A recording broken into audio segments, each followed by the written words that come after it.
Okay, good morning mga kaibigan at welcome sa ating palatuntunan sa Tama Lang, Abril 30, no? Ano man po yung inyong ginagawa? Katapusan ng Abril, bukas Mayo na. Mayo 1 at Labor Day.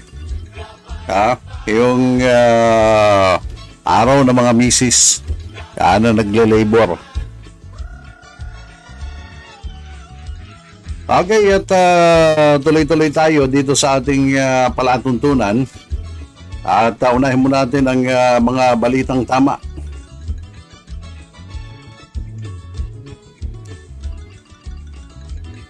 Sa ating mga balitang tama, Kapitan Arturo Hobes ng Barangay Cristo Rey ay nagpasalamat kina Governor Susan Yap, Congressman Noel Villanueva at kay Noel Bong Rivera sa kanilang pagsuporta sa Barangay Cristo Rey, lalo na nung panahon ng pandemic. Ang Cristo Rey ay isa sa pinamalaking barangay sa bayan ng Capas, subalit tahimik at hindi napabayaan dahil may pagkakaisa ang buong konseho. Kaya marami ring proyekto ang pinagkaloob sa kanilang barangay ng mga nanunungkulan.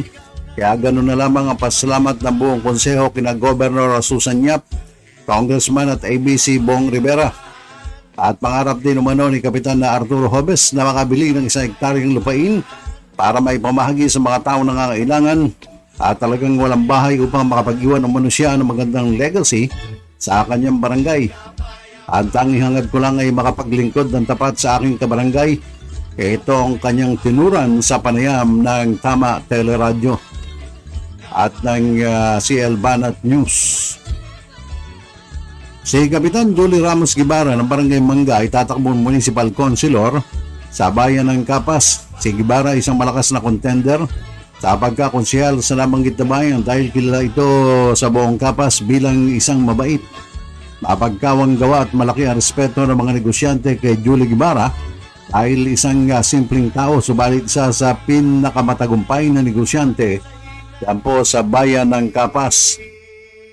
Sakali manong mabigyan siya ng pagkakataon ng kanyang mga kababayan maluklok bilang municipal councilor, lahat ng paraan naman ay gagawin niya upang makatulong sa kanyang mga kababayan lalo na sa mga magsasaka at maralitang taga-Capas. Nagpasalamat din ito sa lahat ng tumulong sa kanyang barangay tulad ni na Governor Susan Yap, Congressman Noel Villanueva at Mayor Reynaldo Katakutan. Bulgar din itong nagpahayag ng pagsuporta kay ABC Bong Rivera sa pagka-congressman ng 3rd District dahil si Bong Rivera lang umano ang malaking naitulong sa kanilang barangay. Samantalang si ABC President Arnold Arcilla ng Barangay Santa Rita sa bayan ng Capas ay nagpahayag ng kahandaan sa pagsabak sa politika bilang municipal councilor. Si Arcilla ay nasa huling termino na bilang barangay captain ng Santa Rita, kaya wala mo na siyang pupuntahan kundi sumabak sa pagkakonsehal. Suportado naman ito ng buong Association of Barangay Council sa bayan ng Capas at buo rin ang suporta nito kay Noel Bong Rivera sa pagka-congressman dahil marami naman itong naitulong sa kanilang barangay. Si Arcilla ay mabait, matalungin at mapagkawangga ayon sa kanyang mga kabarangay, kaya susuportahan umano nila kung sakaling pumalaot ito sa pagka-municipal councilor sa bayan ng Capas. Samantala si Kapitan Edward Suarez tatakbong municipal vice mayor sa bayan ng Concepcion. Si Suarez ay kasalukuyang barangay captain ng Minane Concepcion, Tarlac, isa sa pinakamayaman sa bayang nabanggit. Nagpasalamat naman si Kap Edgar Suarez kina ABC Bong Rivera, Congressman Noel Villanueva at Governor Susan Yap sa lahat ng suportang pinagkaloob ng mga ito sa kanilang barangay. Maliit man umano ang kanilang barangay, subalit maraming mga proyekto ang naisagawa dito sa tulong umano na mga nanunungkulan mula sa itaas. Hiniling ni Suarez na sana'y suportahan siya na ang kanyang mga kababayan sa bayan ng Concepcion handang-handa na umano siyang sumabak sa pagka-vice mayor sa 2022.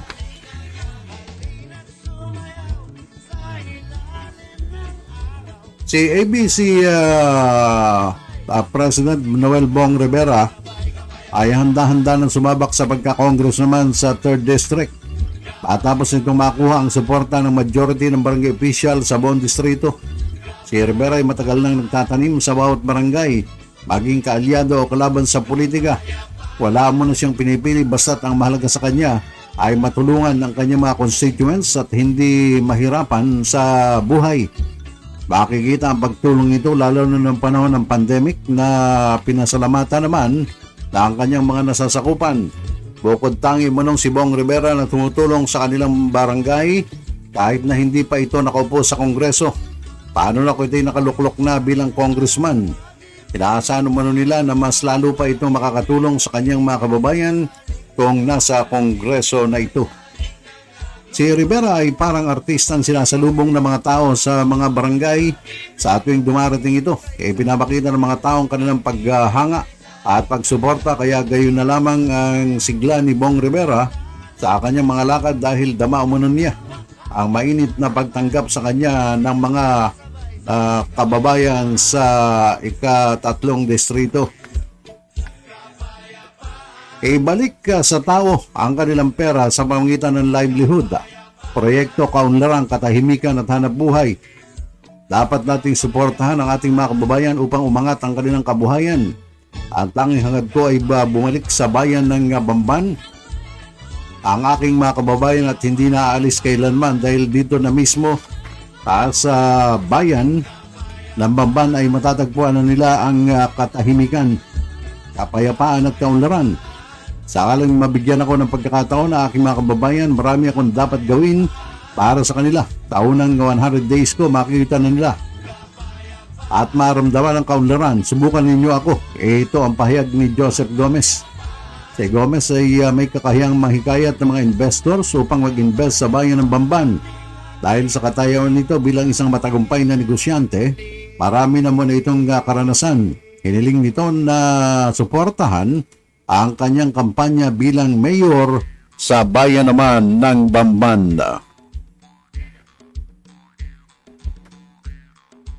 Sa ngayon na niya ay plano nitong bumili ng mga ambulansya upang ipamigay sa bawat barangay upang makatulong sa kanyang mga kababayan kung kailangan. Kahit sino ay pwedeng gumamit ng ambulansya, walang pipiliin. Maging kakampi man o kalaban ay pwedeng gumamit ng ambulansya. Andog ko sa ating mga kababayan, hangad din nilang suportahan ang mga guro, magsasaka, tricycle driver, truck drivers at mga maliliit na negosyante at maralitang kababayan upang umunlad ang bayan ng Bamban. Nakatakda rin ito magsagawa ng feeding program at mamigay ng mga tsinelas sa bayan ng Bamban upang kahit paano'y makatulong.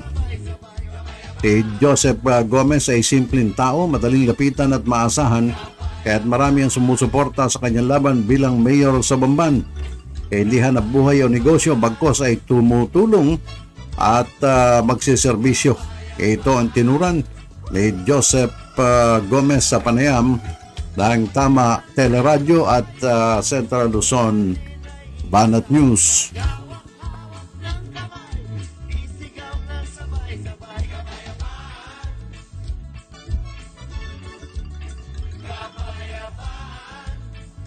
Ang mga kaibigan ay kinumpirma na 13 positive COVID-19 kasos sa probinsya ng Tarlac.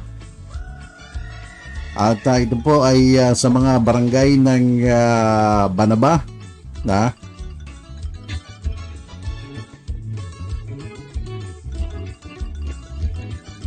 dalawang kaso sa Tibag ay meron din. At iba't iba pang mga barangay. Ayan, nag-stack up yung ating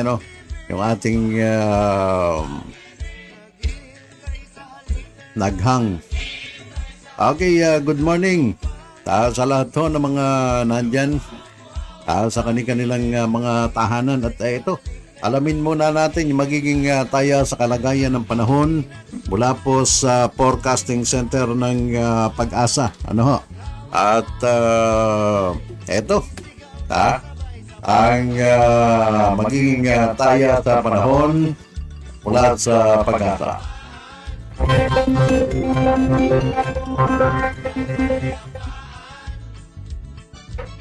Magandang umaga para po dito sa magiging taya ng ating panahon. Ngayong araw ng Biyernes, April 30, 2021. Easterlies pa rin ang nakaka-apekto dito po sa ating bansa. At ibig sabihin po niyan, magiging maganda ang ating pagtayo ng panahon. May mga isolated lamang po tayong mga paulan dahil po sa mga localized thunderstorm. In the next 2 to 3 days, wala pa rin po tayong nakikitang LPA or LPA po na maaring maging bagyo or weather system po na maaring magdulot ng tuloy-tuloy na mga pagulan. Pero continuous monitoring pa rin po tayo at kung may makita man po tayo ay mag-warning naman po tayo advance para po sa ating mga kababayan. Para po sa mas detalyadong magiging pagtayo ng panahon ngayong araw, sa Luzon, asahan po natin ang maging kalagayan po ng ating kalangitan ay magiging clear sky, partly cloudy sky, at paminsan po ay maaari po tayong magkaroon ng mga isolated or makulimlim po na kalangitan. Kasunod po yan ay maaari po magkaroon ng mga isolated na mga pag-ulan dahil po sa mga localized thunderstorm. Samantalang ang magiging pagtayo naman po ng temperatura sa mga major cities po natin, sa may Northern Luzon, dito po sa Lawag, nasa pagitan po yan ng 23 to 32 degrees Celsius, Tuguegarao, 24 to 34 degrees Celsius, samantalang sa Baguio naman po ay 16 to 24 degrees Celsius. Sa Metro Manila, ang magiging temperatura po ay nasa pagitan ng 24 to 33 degrees Celsius. Samantalang po sa may Southern Luzon, sa may Tagaytay, nasa pagitan po yan ng 21 to 31 degrees Celsius. Sa Legazpi City naman po ay 24 to 32 degrees Celsius. Calayan Islands, 26 to 33 degrees Celsius. Puerto Princesa, 25 to 33 degrees Celsius. Sa may Visayas at Mindanao naman po, ganun rin po ang maging pagtaya po ng ating panahon. And then may mga inaasahan po tayong mga biglaang pagbuwas po ng ulan dahil po sa mga localized thunderstorm. Magiging partly cloudy and then paminsan po magiging cloudy sky ang ating kalangitan. Ang magiging taya naman po ng temperatura sa mga major cities po dito sa Visayas, sa may Iloilo, ay nasa pagitan po ng 26 to 32 degrees Celsius, Cebu City, 25 to 31 degrees Celsius, Tacloban, 25 to 33 degrees Celsius. Sa may Mindanao, sa may Zamboanga City po, 23 to 34 degrees Celsius. Sa Cagayan de Oro, 24 to 32 degrees Celsius. Samantalang sa Davao naman po, ngayong araw, ang agwat po ng temperatura ay nasa pagitan ng 24 to 33 degrees Celsius. Ang kalagayan naman po ng ating coastal waters o mga baybayin, dahil po magandang ating taya ng panahon, magiging maganda rin po ang pagtaya po ng ating mga baybayin. So, magiging slight to moderate lamang po yung ating sea condition. Pero dito po sa may eastern side, ito po ay moderate naman. So, wala po tayong gale warning. Pero pag nagkaroon po tayo ng thunderstorm, ay mag-ingat po tayo. Or mga localized thunderstorm po. In the next 3 days po sa may Baguio City, by weekend hanggang Monday po, May 1 to May 3, ay magiging maganda pa rin po ang pagtayo ng panahon, generally fair weather. May mga isolated lamang po na paulan sa Baguio City. And then in the next 3 days po, ang agwat po ng temperatura ay nasa pagitan ng 16 to 25 degrees Celsius. Metro Manila, generally fair weather po tayo. May mga low chance of thunderstorm po tayo, pero may mga lugar pa rin po na maaaring magkaroon. And then, yung kalangitan po natin ay clear sky to partly cloudy sky. And then paminsan po kung magkakaroon po ng localized thunderstorm, magiging makulimlim po ito. So ang agwat po ng temperatura sa Metro Manila sa susunod po na 3 araw, nasa pagitan po yan ng 24 to 34 degrees Celsius. Legazpi naman po ay mainit at maalinsangang panahon. May mga inaasahan po tayo ng mga thunderstorm. Mga isolated lamang po ito at panandalian. Agwat po ng temperatura ay nasa pagitan ng 24 to 33 degrees Celsius. Sa Visayas, sa Metro Cebu, ang pagtaya po ng ating panahon ay bahagyang maulap. Paminsan po maging maulap ang kalating kalangitan, may mga isolated po na mga paulan, pero mga piling lugar lamang po iyan at panandalian lamang. Agwat po ng temperatura in the next 3 days sa Cebu ay nasa pagitan po ng 25 to 33 degrees Celsius. Sa Mindanao naman po sa may Davao City, in the next 3 days ay mainit at malinsangang panahon. Maging maganda naman po ating kalagayan ng kalangitan po natin, partly cloudy sky. May pagkakataon po na magkaroon ng cloudy sky at may mga inaasahan po tayo ng mga localized thunderstorm. Panandalian lamang po yan at mga isolated naman po ng mga lugar. Agwat pa ng temperatura niya sa pagitan ng 25 to 34 degrees Celsius. At ang pagsikat po ng araw mamaya po yung 5:34, lulubog naman po yan mamayang 6:13 p.m. At yan po ang ating latest update mula po dito sa Pag-asa Weather Forecasting Center. Shelly Ignacio po nag-uulat. Okay, thank you very much sa Pag-asa. No? Yan, may pag-asa na maging maganda na ang kalagayan ng ating panahon.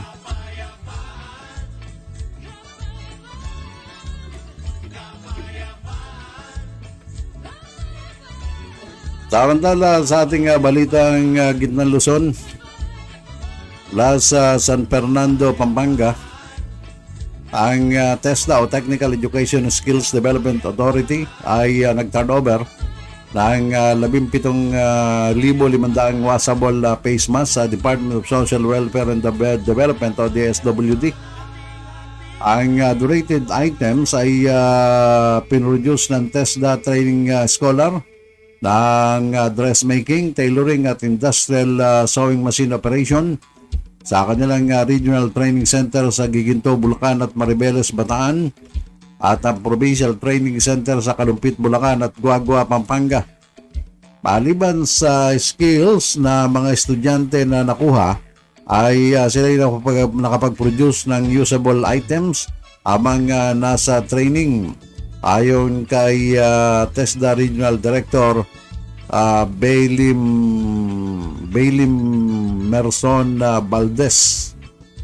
At sabi niya, this is one of TESDA Region 3 contribution to curb the spread of COVID-19 and in response to President Duterte directive last July 2020 for the mass production and distribution of pre-face mask to the public. Ayon sa opisyal, ang donated face mask ay bahagi ng 27,000 na piraso na pinroduce ng TESDA Training Center simula noong September 2020.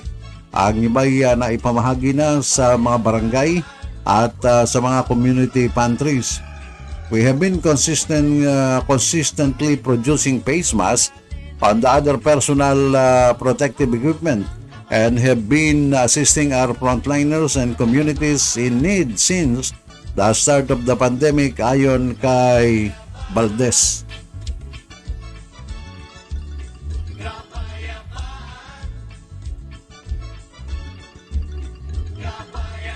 Wala pa rin sa San Fernando City, Pampanga. Ang Department of Tourism ay magbubukas ng mga bagong tourism circuit sa Central Luzon. Nako, panahon ng pandemya. Baka susunod tayo ma-lockdown dito sa Central Luzon. Sa virtual presser, itong si DOT Regional Director Carolina Uy ay nagsabi na plano nila ang World War II Historical Tour na i-promote sa Interregional Tourism Circuit by Sea. Ini-endorse ang travel by ferry at target na mag-jump point sa tour sa Manila Bay hanggang sa Corregidor Island, Mount Samat at Las Casas, Pilipinas de Azucar bilang ruta. Isa sa mga bagay na kanyang tinutulak ngayon ang kakaibang tourism circuit. We are conducting inventory of new tourism destination which could be included in the tourism circuits in the region, sabi ng Tourism Regional Director. Kaugnay nito, ang DOT Central Luzon ay introduce ang Eco Historical Guide Bike Tours sa Tarlac at ang Eco Cultural Historical Circuit sa probinsya ng Pampanga at Bulacan. We are developing wine tourism or ecotourism anchor with the trust of Secretary Bernadette Romulo Puyat to promote farm tourism destination as this is what our tourism are looking for for right now such as outdoor activities and glamping. Yan, ang tourism kasi kabaliktaran sa pandemya, no?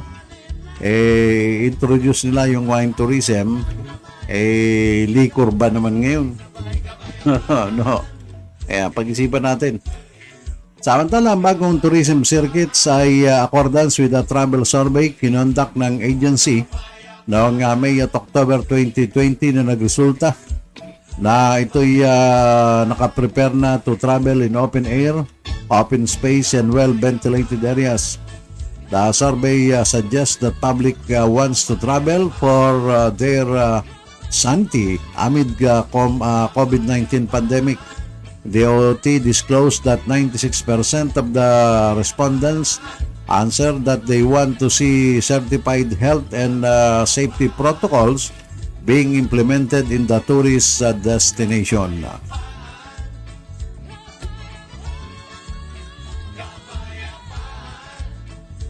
Mula sa Malolos, Bulacan, pinadala na sa lahat ng mga barangay sa Bulacan ang kabuang 3,265,169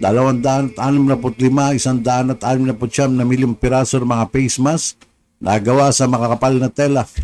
Ayon kay Social Welfare Development Undersecretary Rene Glenn Pahe, naturang mga washable na face mask ay pinatahi sa ilalim ng mask para sa MASA project upang ipamigay ng libre sa pinakamahirap na mamamayan. Prioridad pagkaluban ng mga nakatanggap ng Social Amelioration Program 1 and 2, mga benepisyaryo ng Pantawid Pamilyang Pilipino Program, mga senior citizen, mga person with disabilities at iba pang nasa informal sector. Ang sistema, ang Provincial Social Welfare and Development ang naghahatid sa 29 bayan at 3 lungsod sa lalawigan amang pagtutulungan ng mga lingkod-lingap sa rayon. Ang mother leaders ang pagbabahay-bahay upang ibigay ang tig-5 telang face mask na kada isang bahay ng benepisyaryo. Sa rekomendasyon ng Department of Trade and Industry, tinahin na iba't ibang mga micro, small and medium enterprise o SMEs ang mga telang face mask na binayaran ng Department of Budget and Management bawat 1 piraso. Kaya nagsilbi rin itong alternatibong kabuhayan para sa mga SMEs ngayong panahon ng pandemya. Nagbigay ng kasanayan ng Technical Education Skills Development Authority o TESDA sa mga SMEs upang maging angkop at maayos ang pagkakatahi. Tumulong naman ang Philippine Textile Research Institute ng Department of Science and Technology sa pagsusupply ng dekalidad na tela para dito. Ayon kay Pahe, dapat maipamahagi ang lahat ng telang face mask sa loob ng 1 linggo. Ito anya magsisilbing unang pananggalang ng publiko laban sa COVID-19 habang hindi pa nababakunahan ang karamihan. So, subaybayan naman ng Presidential Management Staff and Distribution kung naibigay sa mga natukoy na prioridad na sektor. Karamihan sa mga telang face mask ay pinadala sa lungsod ng San Jose del Monte na nasa 671,415 piraso. Sinundan ito ng 229,491 piraso para sa Santa Maria, 225,419 sa Malolos, 208,412 sa Maykawayan, 173,668 sa Pandik, 145,491 sa San Miguel, 140,300 sa Marilao, 135,897 sa Buwak, 128,742 sa Baliwag, 127,809 sa Norsagaray, 108,119 sa Giginto, 106,644 sa Hagonoy, 101,502 sa Plaridel at 101,162 sa Bayan ng Kalumpit. Tumanggap din ng 92,811 na mga telang face mask sa San Rafael, 91,895 sa Pulilan, 83,872 sa San Ildefonso, 77,225 sa Balagtas, 68,482 sa Bulacan, 64,246 sa Bustos, 49,123 sa Ubando, 46,706 sa Pambong, 45,735 sa Angat at 40,962 sa Doña Remedios Trinidad sa Bulacan.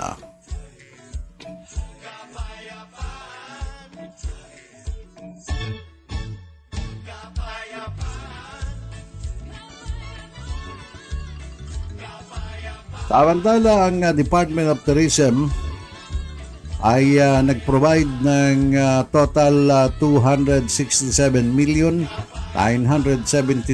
aid para sa 54,594 displaced tourism workers sa Gitnang Luzon. Bawat benepisyaryo ay nakatanggap ng 5,000 pisong cash assistance sa ilalim ng COVID-19 Adjustment Mitigation Program 2 ng ahensya na channel through the Department of Labor and Employment o DOLE.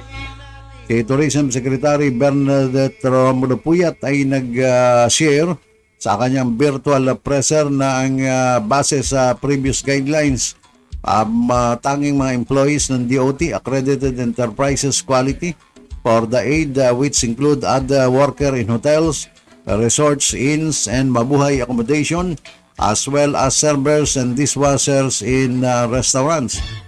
However, we saw the tourism is not just confined in the hotel industry. That's why we asked the DOLE in February to expand the definition. For example, in Boracay, everyone benefits from tourism, so we include tricycle drivers, massage therapists, and live entertainers because they all make a living because of tourism, so that we do in all tourist destination all over the country, ayon kay Puyat. Ang Pampanga ang most beneficiary ng 21,154 workers. Sumunod ang Bulacan na 14,935 workers. Ang Bataan ay 5,290 workers. Aurora 4,409 workers. Ang Tarlac ay 3,791 workers. Zambales ay 2,521 workers. At Nueva Ecija 1,494 workers. Maliban sa pagpo-provide sa mga display sa worker, sinabi ni Puyat na gumawa rin sila ng kanilang response at recovery plan kasama ang private sector para sa impact ng COVID-19 pandemic.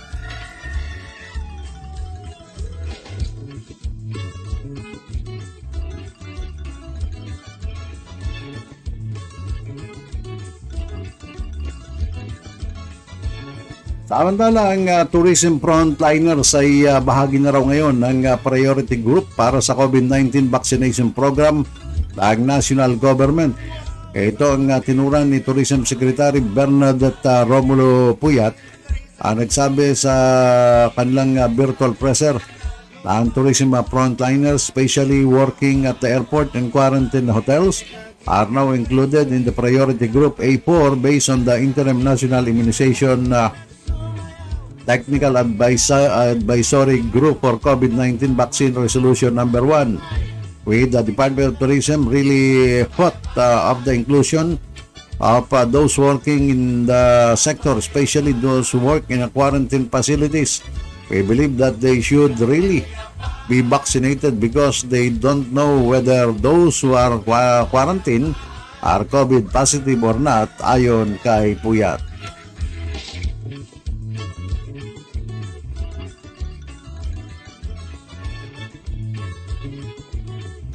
Sa ating balitang Mimaropa, formal nang inilunsad kamakailan ng Department of Information and Communication Technology, katuwang ang pambansang pamahalaang lokal ng Sablayan, ang unang rural impact sourcing hub sa nabanggit na bayan. Ang bagong bukas na RIS hub ay matatagpuan sa Town Plaza, dyan sa Barangay Buena Vista, malapit sa Astrodome, ay pinatatakbo at pinangalagaan ng LGU. Meron itong 7 computer, desktop na libreng magagamit ng mga residente para sa pag-aaral, pagsasanay at paghahanap buhay. Ayon kay Crisel Iris Bisedo ng DICT, ang RISAB ay isang uri ng technology for education to gain employment, train entrepreneurs towards economic development o Tech for Ed Center na pangunahing programa ngayon na ang kagawaran na layong tulungan ang mga undeserved sector o mga komunidad na walang access sa internet na magkaroon ng digital connectivity at mabigyan ng mga kapakipanginabang na pagsasanay. Nakatulong niya mga pasilidad na ito sa mga mag-aaral sa distance learning lalo nung kasagsagan ng pandemya. Mula sa Buwak, Marinduque, pinangunahan ng mga senior clergy ng Simbahang Katoliko ang pagpapabakuna para sa mga senior citizen kontra COVID-19 sa probinsya ng Marinduque.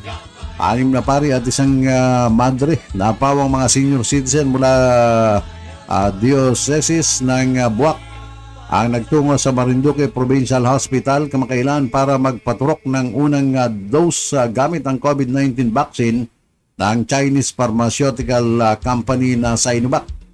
Ayon kay Reverend Monsignor Ramon Magdudurulang, ang Vicar General ng Diocese of Buwak, nagagalak silang sapagkat kaya kabilang ang mga senior citizen na kagaya niya sa mga grupo na prioridad ng pamahalaan agad na bibigyan ng bakuna laban sa coronavirus disease.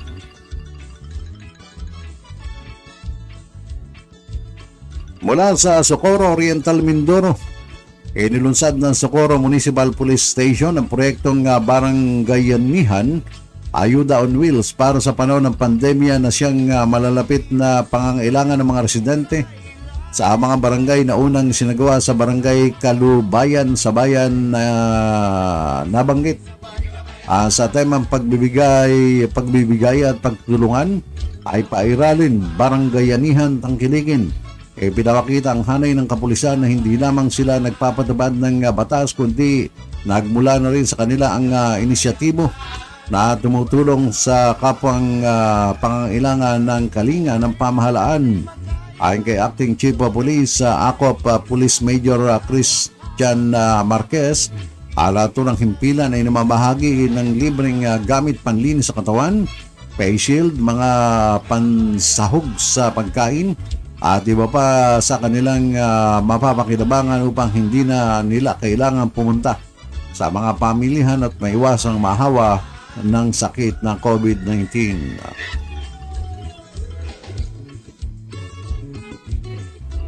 Mula sa San Jose, Romblon,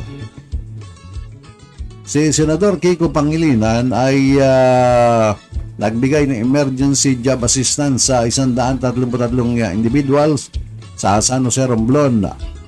Ito ang pinahayag ni Vice Mayor Governor Ilagan nung nakalipas na linggo. Ito ay ibinigay sa pamamagitan ng Job Assistance Program na kilalang tulong panghanap buhay sa ating disadvantaged o displaced worker o tupad ng Department of Labor and Employment o DOLE. Ang programa ay dinesign para mapaigi ang impact ng pandemic sa mga marginalized ayon kay Ilagan.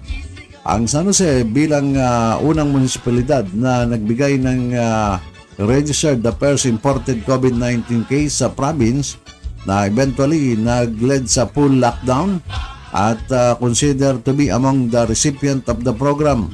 Other selected municipalities are also scheduled to follow according to Vice Governor Ilagan. Sinabi ni Ilagan na matapos mapag-alaman na ang tungkol sa tupad program, ang Office of the Vice Governor ay agad na nag-request ng assistant mula kay Senador Pangilinan para sa allocation fund sa San Jose.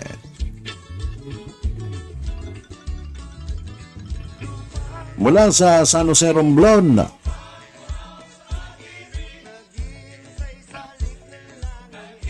mula sa Udyungan, Romblon, umabot sa 282 estudyante sa Romblon ang nabigyan ng benepisyaryo ng Department of Labor and Employment Special Program for the Employment of Student o SPECS ngayong taon. Ayon kay Dole Romblon, 161 benepisyaryo mula sa mga empleyado mula sa LGU. Banton, Corcuera, Perol, San Agustin at San Jose ang nagsimula na noong Abril 12 at magpapatuloy hanggang Mayo 7. Maabot sa 121 benepisyaryo na magsisimula noong June ay i-employ ang LGU Odjongan Look Magdiwang at ang Romblon State University. Ang students ay magtatrabaho ng 20 araw at tatanggap ng salary na maabot sa 7 milyon hanggang 9 milyong pisong mahigit. Depende sa applicable wage rate classification ang LGU per local budget circular number 121 of the Department of Budget and Management.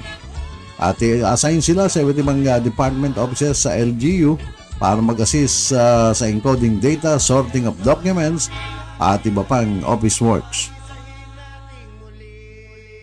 Okay mga kaibigan, sumayin po ang ating mga pangunahing balita sa ating balitang tama ngayong April 30. Ito po inyong naging tagapagbalita, Jess Malvar.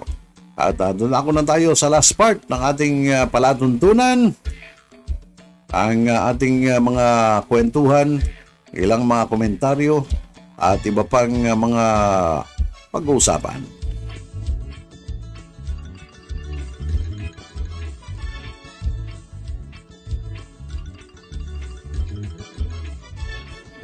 Okay, all right. Tuloy-tuloy ho tayo. Nako, talaga naman medyo i-premiere lang natin itong ating itong ating programa sapagkat pag maaga medyo mahina yung signal. Nagluluko open nun. Good morning sa lahat ng mga nagdiriwang ng kanilang kaarawan. Biyernes po ngayon. Biyernes 30. At ngayon walang pasok. Walang pasok sa City Hall pag Biyernes dito sa syudad. At 3 araw walang pasok dito. Biyernes, Sabado, Linggo. Pag Linggo wala namang palengke, kaya mamalengke na kayo simula ngayon hanggang bukas.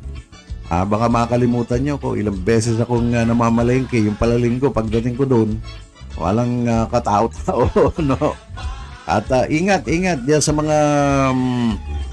mga community pantry. At yung mga community pantry, talagang siksikan daw, lalo na rito sa barangay Maliwalo. Unay mula sa simbahan, ngayon lampas na ng water district hanggang dito sa may covered court at barangay hall. Paki-check naman ho yung yung mga barangay tanod natin at paki-check yung distansya dahil nagkukumpula na yung mga matatanda, nagkukumpula rin mga bata, may nagtitinda raw ng walis, bigla na lamang titigil pang tinda ng walis at pumipila. Yan ang dyan sa community pantry, dapat dyan mga nakabalot na. Yung ipamimigay. Dapat nakabalot na yan, yung kumpletong panluto. Para mabilisan yung yung pacing. Dahil pag medyo nagtagal yan, medyo nagkaroon pa ng kwentuhan, nako, nandyan na yung talsikan ng mga laway at talsikan ng mga virus. At lalo na kung dikit-dikit, nako, Diyos ko. Baka ma-lockdown tayo dito sa Maliwalo. Lugar pa naman natin ito, yung barangay hall dyan, daanan natin palabas. Kaya lang, sigurado ko, yung mga hindi, mga nandyan, hindi mga taga rito. Okay, at iba't ibang community pantry sa Lapas, tuloy-tuloy din daw itong ginagawa ng ating mga kasamahan. Dito sa Barangay Matatalaib, ganoon din. At nauso itong community pantry. Sana kung hindi COVID, ito'y humihila ng crowd. Yan ang iniiwasan ng ating pamahalaan, yung magkaroon ng maraming mga tao. Ang pinapayagan lamang 10%. Kahit nga sa mga nagsisimba, kung ang laman ng simbahan ay 100, 10% lang, 10 lang ang pupwede.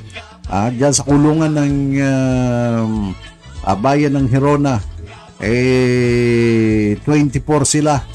At halos magkakadikit na, wala pang mga face mask, yung mga bilanggo. Diba mga otoridad dyan, ayusin naman nyo. Dahil mga tao rin yan, yung mga bilanggo dyan sa loob. May pag-asa pa rin magbago yan kung yan ay mga magpapakabait at magiging kapakipakinabang pa rin sa lipunan. Ako, marami hong mga positive. Mga positive. Ang kailangan yan kapag kailangan ng positive kung ikaw ay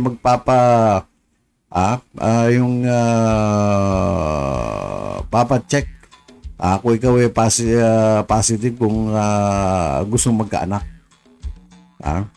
Pero pag COVID, ayaw mo ng positive, siyempre gusto mo negative. At siguro mawawala na yung think positive. Ngayon think negative. Kailangan puro negative ang isipin natin. Baka ma-quarantine tayo. Pag na-quarantine tayo dahil tayo MGCQ, pwede pa tayo maghanap buhay mga panahong ito. Ang dito sa Region 3, ang Bulacan lamang ang naiwan. Yung kanilang naging ECQ medyo mahigpit. Kaya lang marami raw tulong na dumarating doon. Dito sa Tarlac, pagka pinipili lang yung nabibigyan ng ayuda. Pinipili lang. Ewan ko kung sino pumipili. Kaswerte naman ang pumipili. Mga barangay kapitan yata. Sa kanila yung mga pangalan. At siyempre, una nilang pipiliin yung mga kamag-anak, mga kaibigan, mga supporters, yung mga kaumpugang baso. Normal lang yan. Kaya lang yung talaga nangangailangan ng tulong, bigyan naman nyo. At pinagnagawa na lang ng gaya-gaya na lang Gaya-gaya na lang itong itong mga community pantry, Mag-isip naman kayo ng ibang pangalan. Yan pinag-initan ng mga pulis noon. Akala nila Communist Party. Hindi pala, community pantry. Pinag-initan yan. Pinag-initan pa rin nung maepal na USEC ng DILG, si Dino. Sabi niya, kumuha kayo ng mayor's permit. Tutulong ka na nga, kukuha ka pa ng mayor's permit. Huwag ka na lang tumulong. Yun sampal ho kasi yan sa lokal na pamahalaan at sa national na pamahalaan sapagkat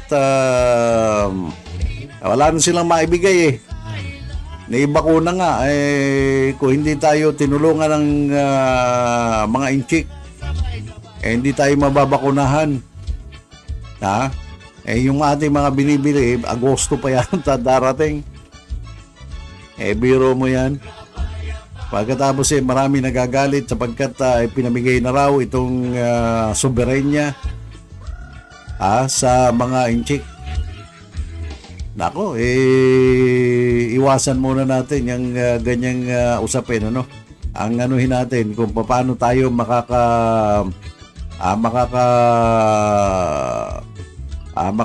makakausad dito sa pandemyang ito. At isa-isang issue muna, pandemya, soberenya. May magkaroon nga kayo ng soberenya, naubos lang ka naman dahil sa pandemya. Wala rin. Natira ka ng COVID-19, yari ka rin.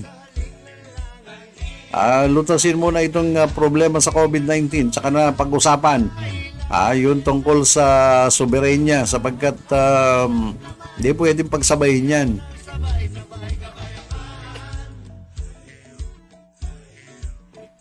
At ito raw pinayagan na. Ako nga nagjo-joke Sabi ko nga dahil ito raw merong nanotechnology.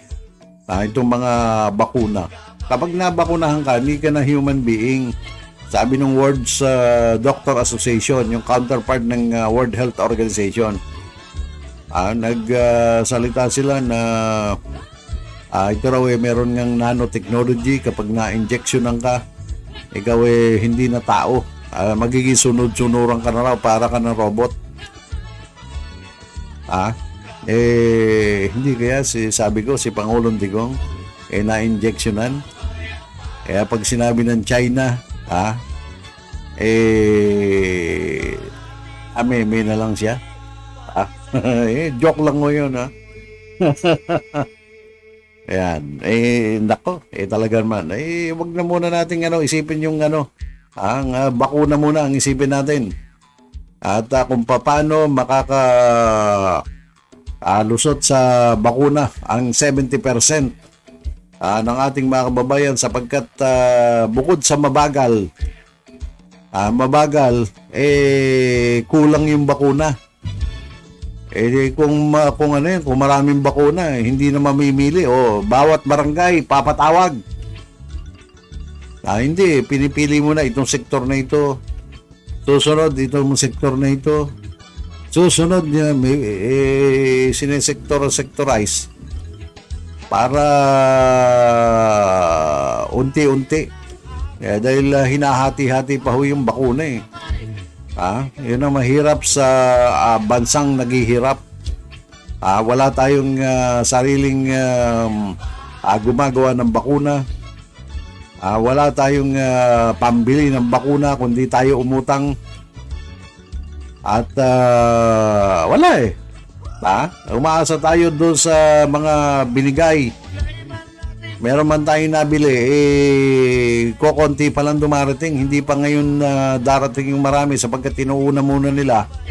Siyempre, yung kanilang mga lugar, yung mga gumagawa, yan ang wala tayong gumagawa.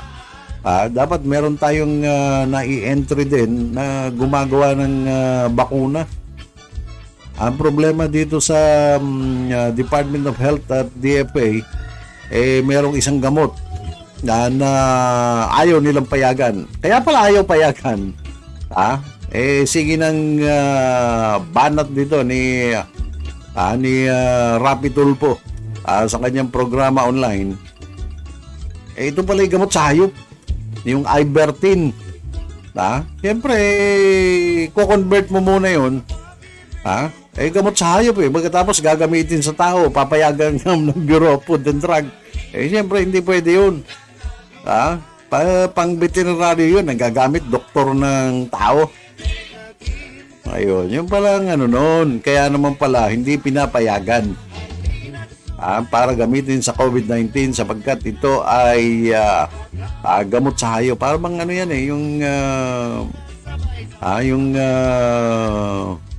panggamot sa baboy, gagamitin mo sa tao. Ikaw ba, payag ka? Kahit sabihin nakakagaling, ganun na naging sitwasyon doon, yung ivermectin. Kaya hindi bigyan ng pahintulot dahil for animal use only. Hindi ka naman animal. Ginamit sa iyo ngayon yun. Nakakahiya. Sasabihin, animal ka. Bakit ginamit mo yung para sa animal? Hindi ka naman animal, tao ka. Okay, at medyo relax tayo. Sapagkat ngayon talagang Biyernes, walang pasok yung mga susunod. Pati mga estudyante, kahaba ng bakasyon. Pabakasyon na ho. Bagay, hindi ba na yung opening ng classes? August na. Iba mga lugar, pero sa ibang mga lugar, hindi pa sila nakakapag-adjust. Kaya't yung iba gumagraduate, yung iba ay hindi pa. Agosto pa, Setyembre ang graduation. Gumraduate na lang kayo online para wala maraming gastos. Hindi na kayo maghahanda. Hindi na kayo magre-rent ng mga restaurant. So, nabawasan yung inyong gastos. Nabawasan din yung kita ng industriya ng turismo. Ganun o yun ganun ang consequence nun. Bawas ng nako, yan ang hirap sa sa mga estudyante, no. Talagang mahirap ang estudyante ngayon sa mga siya sabi ko nga, itong batch na mga estudyante na nag-aral ng panahon ng COVID ang pinakamahina ng mga estudyante magtatapos sapagkat ang sumasagot doon sa kanilang mga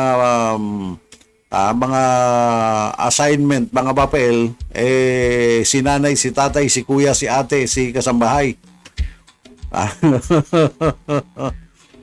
Ganon at nahirapan sila na hindi nila maintindihan yung mga lesson. Ito yung magiging napakahinang graduate. Itong panahon ng pandemya, unang-una nasyak ka. Nagkaroon ng ganitong pandemic. Lahat bawal. Pag ikaw estudyante, nakakulong ka lamang sa bahay, wala may sasagot mo nun? Nandiyan ka lang sa loob na yung bahay, pa-Facebook ka lang. Unang-una niyan, mali yung mga spelling. Pagka karamihan na nag-chat-chat o nag-post sa Facebook, mga mali yung spelling Pero tinatanggap na rin yun, basta mabasa.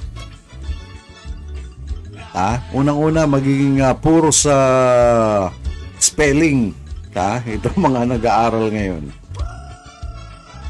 At susunod dyan dahil wala na silang kalayaan makapag-relax yung kanilang utak. Dahil pressure na dahil biro ba naman isang taong ka na nakapadlock sa loob ng bahay. Nakakalabas ka paminsan-minsan pag walang mga nagbabantay. Meron kasi mga lugar na mahigpit. Mahigpit yung mga barangay. Pasok kayo mga bata, pasok kayo. Mga COVID, baka ikulong ko kayo sa barangay. Ganon kahigpit. Mas matindi pa nga yung mga barangay kaysa mga pulis mas matitindi itong mga barangay. Talaga naman at tayo unti-unti nang mamaalam sa ating palatuntunan sa tama lang ngayong edisyon na ito. Friday edition, April 30. Ito pa rin po yung naging kasama, Jess Malbar. Muli babalik tayo bukas araw ng Sabado sa isa pang edisyon ng palatuntunan sa tama lang.